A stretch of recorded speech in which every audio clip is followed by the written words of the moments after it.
ಚಿತ್ರಕೂಟ ಶಾಲೆಯೊಂದರಲ್ಲಿ ಅಮಾನವೀಯ ಘಟನೆ. ತರಗತಿಯಲ್ಲೇ ವಿದ್ಯಾರ್ಥಿನಿಯಿಂದ ಮಸಾಜ್. ಇವಳೆಂತ ಶಿಕ್ಷಕಿ ಅಂತ ಚೀಮಾರಿ ಹಾಕ್ತಾ ಇದ್ದಾರೆ ಜನರು. ಚಿತ್ರಕೂಟ ಶಾಲೆಯೊಂದರಲ್ಲಿ ಅಮಾನವೀಯ ಘಟನೆ ನಡೆದಿದೆ. ತರಗತಿಯಲ್ಲೇ ವಿದ್ಯಾರ್ಥಿನಿಯಿಂದ ಮಸಾಜ್.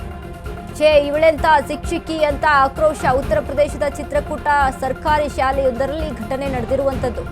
ವಿದ್ಯಾರ್ಥಿನಿಯಿಂದ ಶಾಲೆಯ ಮುಖ್ಯೋಪಾಧ್ಯಾಯಿನಿ ಮಧುರೈ ಮಸಾಜ್ ಅನ್ನ ಮಾಡಿಸ್ಕೊಳ್ತಿದ್ರು. ಮಸಾಜ್ ವಿಡಿಯೋ ಸೋಷಿಯಲ್ ಮೀಡಿಯಾದಲ್ಲಿ ವೈರಲ್ ಆಗಿದೆ.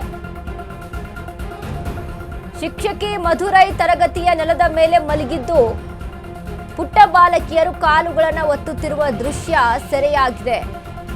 ಶಿಕ್ಷಕಿಯ ಈ ನಡೆಗೆ ಸಾರ್ವಜನಿಕರು ಆಕ್ರೋಶವನ್ನ ವ್ಯಕ್ತಪಡಿಸ್ತಾ ಇದ್ದಾರೆ.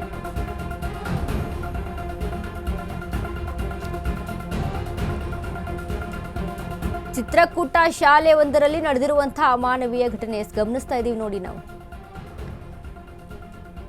ಆರಾಮಾಗಿ ನೆಲದ ಮೇಲೆ ಮಲಗಿದ್ದಾರೆ ಆ ಶಿಕ್ಷಕಿ. ಆ ಮಕ್ಕಳೆಲ್ಲ ಮಸಾಜ್ ಮಾಡ್ತಾ ಇದ್ದಾರೆ. ಕೈ ಒತ್ತೋದು, ಕಾಲು ಒತ್ತೋದು ಯಾವ ರೀತಿಯಾಗಿ ಅಲ್ಲಿ ಮಲಗಿದ್ದಾರೆ ನೋಡಿ. ಇವರಿಗೆಲ್ಲ ಅಸಹ್ಯ ಆಗಲ್ವಾ ಈ ರೀತಿಯಾಗಿ ನಡ್ಕೊಳ್ಳೋದಕ್ಕೆ? ಒಂದು ತರಗತಿಯಲ್ಲಿ ಶಿಕ್ಷಣ ಅಂತ ಅಂದ್ರೆ, ವಿದ್ಯಾಲಯ ಅಂತ ಅಂದ್ರೆ